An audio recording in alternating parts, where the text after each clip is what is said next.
No programa de hoje nós vamos falar sobre a saúde bucal no trabalho e suas implicações, com a doutora Ana Cláudia Mello, que é consultora de saúde e segurança do trabalhador.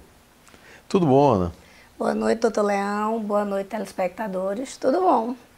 Qual a relação entre a saúde bucal e a qualidade de vida do trabalhador? Toda. Não podemos falar em saúde de forma fragmentada. Temos que ter essa visão de integralidade. Falar em saúde significa falar em saúde mental, sistêmica e também saúde bucal. E para sermos seres como trabalhadores produtivos, temos que ter saúde na boca e, consequentemente, qualidade de vida. Fale conosco um pouco sobre o seu trabalho como consultora de saúde do trabalho. Bem, eu sou especialista em odontologia do trabalho, numa terminologia mais simples, dentista do trabalho, que é uma especialidade que prima pela compatibilidade laboral com a saúde bucal do trabalhador. Seria trabalhar sem adoecimento com manifestações bucais.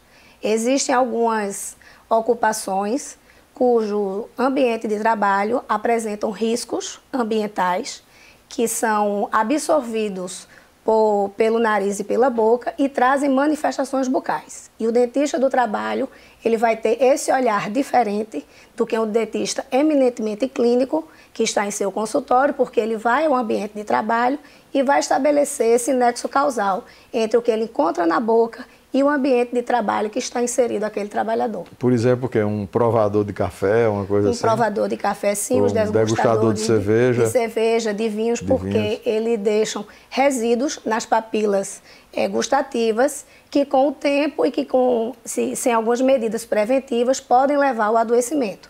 Então, o dentista do trabalho, ele antevê esses problemas que podem causar e orienta esse trabalhador para o não adoecimento. Acidentes de trabalho e odontologia, como prevenir? Acidentes de trabalho e odontologia. Pois é, uma simples dor de dente pode ser um causador de um acidente de trabalho. Imagine na construção civil, um trabalhador em cima de um andaime, a céu aberto, no sol quente, com uma dor de dente, com aquela sensação pulsátil e que vai se prolongando no decorrer do dia. Ele se automedica, toma o famoso analgésico para passar a dor, porque não tem condições de sair da sua jornada de trabalho para ir ao posto de saúde ou procurar um dentista, e aquilo vai aumentando, gera uma desconcentração e ele pode, no mal-estar, cair de um andaime. É uma forma de um acidente de trabalho, causado por uma dor de dente. Qual a importância do sorriso na vida do trabalhador? O sorriso, ele é importante na vida de todo mundo, e do trabalhador especificamente, ele abre mercados de trabalho. Existem algumas profissões onde a estética ela é um carro-chefe também. Pessoas que lidam diretamente com o público, que precisam de uma comunicação mais direta com o outro, precisam primar, além de uma boa aparência, por um sorriso perfeitamente estético. A saúde ela passa por uma questão fisiológica, mas passa também por esse contexto estético quando a gente fala em mercado de trabalho relacionado ao sorriso. Se eu trabalho com telemarketing, por exemplo, eu estou mais nos bastidores. A saúde bucal como um todo ela é importante, mas o elemento estético, necessariamente, ele não é o carro-chefe de uma pessoa que lida diretamente com o público e em determinadas profissões. Quer dizer, aquela pessoa é simpática, aquela é chata demais, a mulher não dá nem um sorriso. E ainda tem um outro contexto, a questão do mau hálito, do não cuidado com a saúde bucal, que pode trazer o adoecimento na boca e gerar o mau hálito, que é um fator excludente, que traz muitos problemas de relações interpessoais. Não gosto nem de conversar com aquela pessoa, né? Exatamente. Nós vemos tenho visto em várias empresas a questão assim de vários problemas de saúde mental que quando a gente vai fazer a pesquisa, ela está relacionada a um cunho odontológico.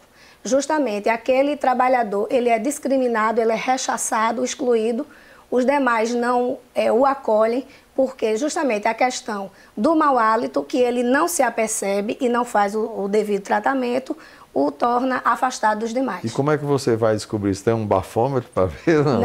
Não um bafômetro, mas existem na odontologia do trabalho exames para fins trabalhistas, tais quais da medicina do trabalho. Então, o exame admissional, o periódico, o demissional, eles também existem para fins odontológicos. Então, numa visão macro, o trabalhador, ao entrar no processo seletivo de uma empresa, além dos exames para fins médicos, ele deveria fazer odontológico também. Então, naquele primeiro momento, no admissional, já seria catalogado uma série de problemas e doenças que já deveriam ser orientados a esse trabalhador para resolver, para se começar uma história dentro daquele serviço, dentro daquele trabalho, de uma forma correta. Dali seria o acompanhamento periódico dentro dessa equipe multiprofissional, junto com o médico, o enfermeiro do trabalho, para essa manutenção. O que é absenteísmo odontológico? Absenteísmo, falta ao trabalho. Existe o absenteísmo da falta física ao trabalho e existe um muito pior, que é o presenteísmo, é estar fisicamente no trabalho e não estar produtivo, e não estar ali de forma colaborativa.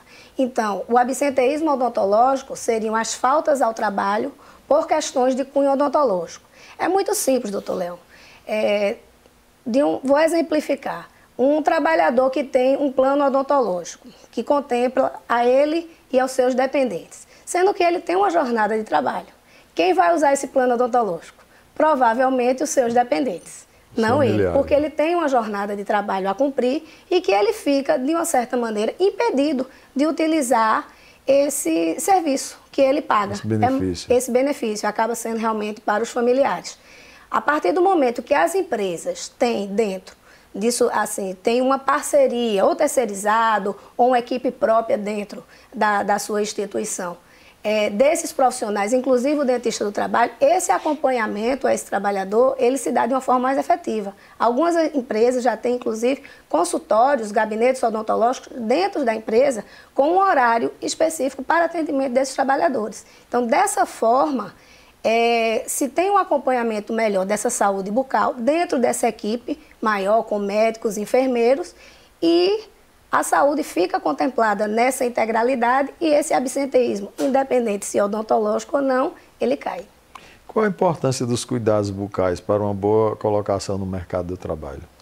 Justamente. Os cuidados bucais, eles primeiramente trazem saúde como um todo, bem-estar, se sentir bem consigo mesmo, sorrir com leveza, com a alma, com os olhos. Falar confiante. Falar confiante, ir para uma entrevista de emprego, cumprir as suas atividades laborais de uma forma feliz, sem o adoecimento, sem desconforto que torne ele improdutivo ou menos produtivo. E tudo que uma empresa não quer é pouca produtividade, né? Porque a gente... falta o trabalho. Exatamente, né? falta ao Ana trabalho. Cláudia, gengivite, bruxismo, câncer bucal, qual a relação dessas doenças com a ocupação dos trabalhadores nas mais diversas áreas de trabalho?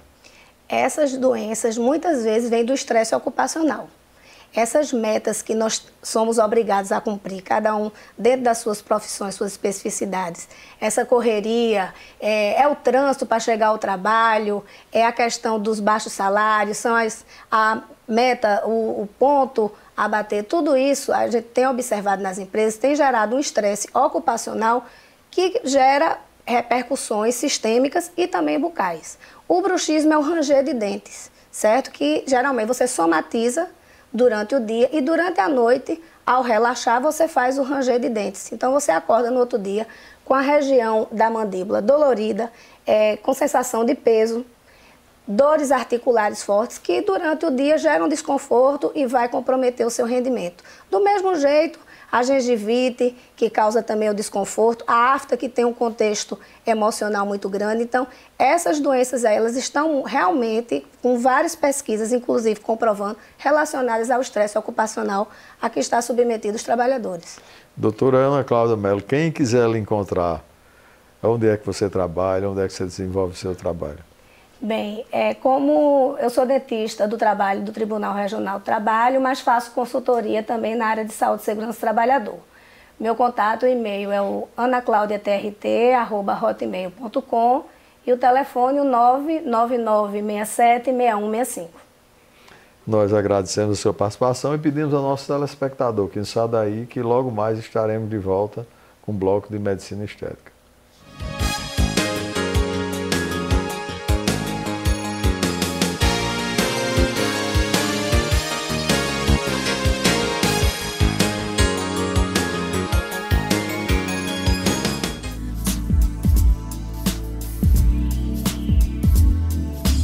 Me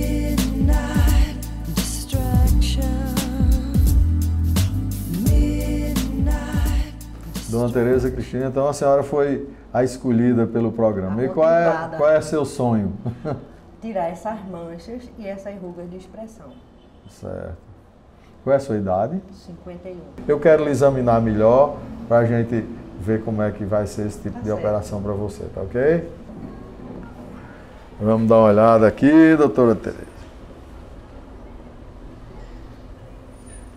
Realmente a gente vai fazer uma suspensão, um lift nesse rosto. A incisão vai ser aqui pela orelha, na frente um pouquinho e atrás, para levantar todo esse complexo aqui que está caindo, como eu lhe falei. Certo? Aqui, ó, uma ligeira levantada na ponta do nariz, o código de barra, para fazer seu lábio ficar mais glamuroso, entendeu? E fecha o olho um pouquinho, quer ver, ó, as bolsinhas de gordura e um excesso de pele bem acentuado. Vê, ó, um afastamento da musculatura aqui, a gente vai corrigir isso aqui tudinho, para refazer essa linha da mandíbula, que isso aqui envelhece a pessoa. Isso é um caso bom porque é magrinha, entendeu? A pele obedece bem os levantamentos que nós vamos fazer na musculatura, ok? Ok. Nós vamos ter um resultado muito bom.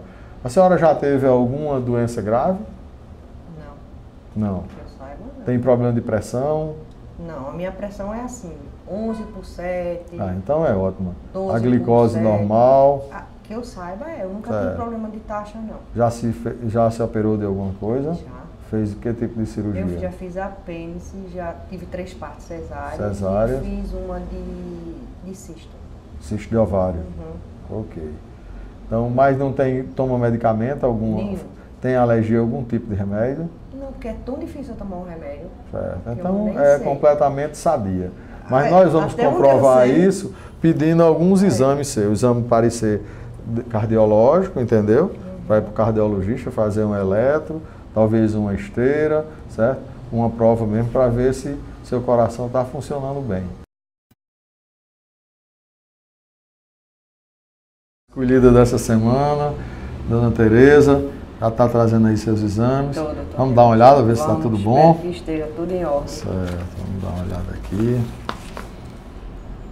Vamos marcar o dia, entendeu? Se E Deus deixar quiser, tudo certinho, tá, Tereza? Um Obrigada. abraço, até logo.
Você vê que é uma cirurgia que normalmente não dói muito, apesar de nós tratando seu pescoço, fizemos um preenchimento na boca, certo? Dei um lift, não digo bem que é uma rinoplastia, mas fiz um lift no seu nariz, um levantamento no nariz, suspensão de toda a lateral do rosto, as pálpebras e com 15 dias de operada nem parece que você foi operado.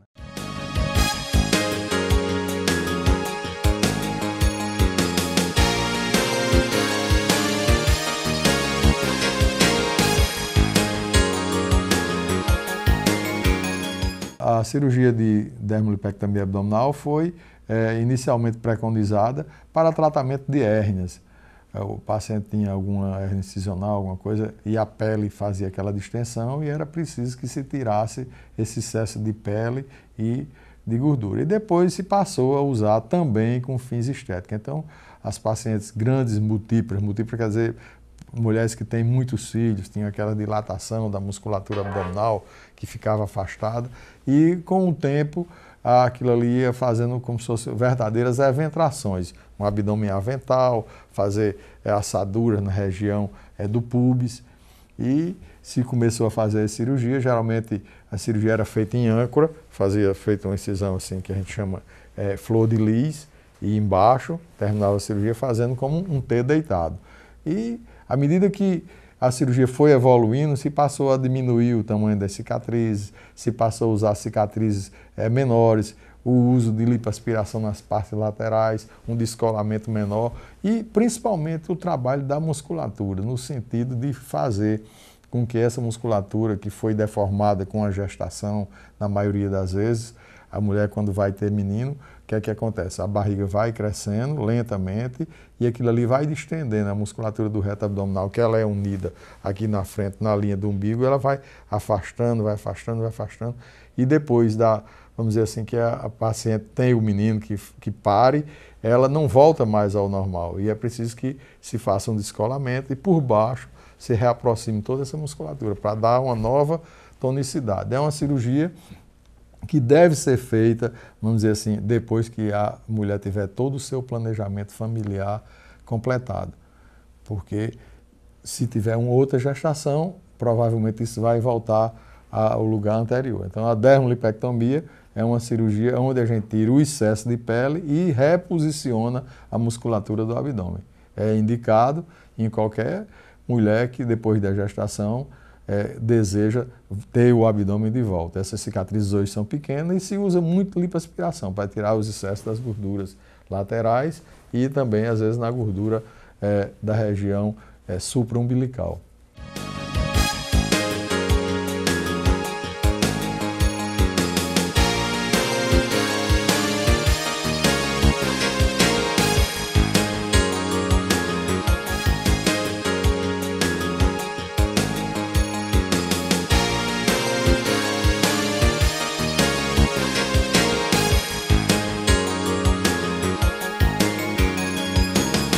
A cirurgia de abdômen, Márcia, por ser uma cirurgia que requer um descolamento grande e tem uma incisão grande também, e a gente precisa fazer uma tração, ela necessita que essa cicatriz tenha um repouso grande.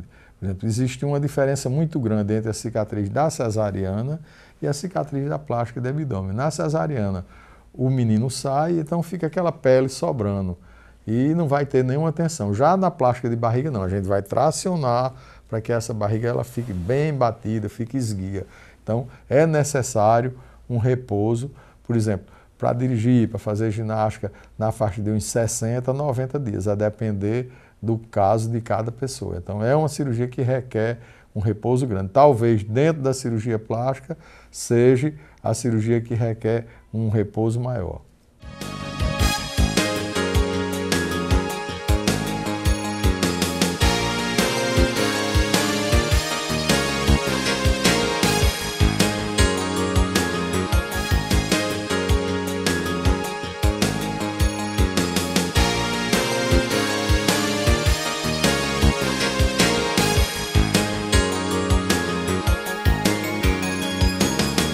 Janaína, eu diria que não só após, para manter, mas também antes de fazer a cirurgia. Porque quanto mais magra você operar uma paciente, obviamente você vai ter um resultado melhor, porque vai ter menos tecido, vamos dizer assim, dermo gorduroso, para que atrapalhe a sua modelagem desse novo abdômen. Então, é importante que você perca peso antes para fazer num peso ideal e que esse peso seja mantido. Porque se a paciente depois engorda, o que é que vai acontecer?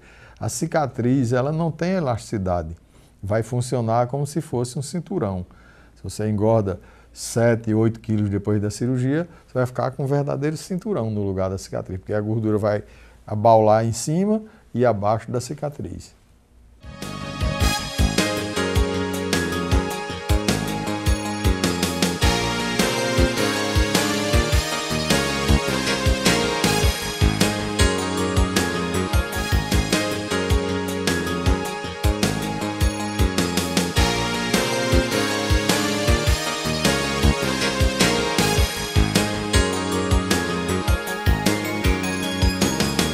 Francisco, a gente teria, no caso, duas chances. Uma, se o paciente relaxar no sentido de não fazer seus exercícios, de continuar uma alimentação inadequada, isso, obviamente, vai fazer com que esse abdômen abaule uma outra vez. Ou então, no caso da mulher não ter o seu planejamento familiar terminado e ela tem uma nova gestação. Então, certamente, vai voltar tudo outra vez.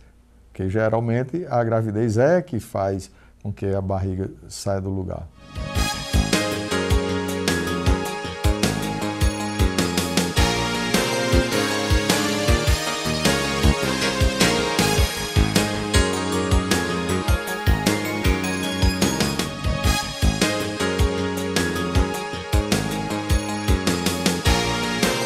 A rinoplastia foi, vamos dizer, a cirurgia preconizada pelos indianos, com retalhos médio-frontais, onde, no caso, as mulheres adúlteras eram penalizadas e, para marcar as mulheres dentro da sociedade, o que é que se fazia? Cortava os narizes das mulheres para elas ficarem marcadas pelo resto da vida. Então, alguns cirurgiões começaram a fazer uma maneira de esconder esse nariz cortado, até pela náusea que as outras pessoas tinham, faziam retalhos frontais. E daí se começou a fazer a cirurgia de nariz, com os fins de reconstrução. E hoje, a cirurgia de nariz ela é feita também com fins de estética, além de você ter fins de reparação, quando o paciente respira mal e precisa de uma correção na parte septal feita pelo otorrino, também nós fazemos a parte, vamos dizer, estética da cirurgia. A rinoplastia é assim, a mãe da cirurgia plástica no sentido de refinamento, no sentido de a gente ter um resultado mais palpável. Então, a rinoplastia é uma cirurgia simples de execução, pode ser feita tanto de modo aberto como fechado. A gente tem a exorrino, geralmente se faz ou em rinoplastias secundárias, quando a gente opera o nariz pela segunda vez, ou em narizes que são bastante, vamos dizer assim, abaulados, tipo narizes negroides. E tem a rinoplastia fechada, a famosa rinoplastia de Joseph, o pai da rinoplastia moderna.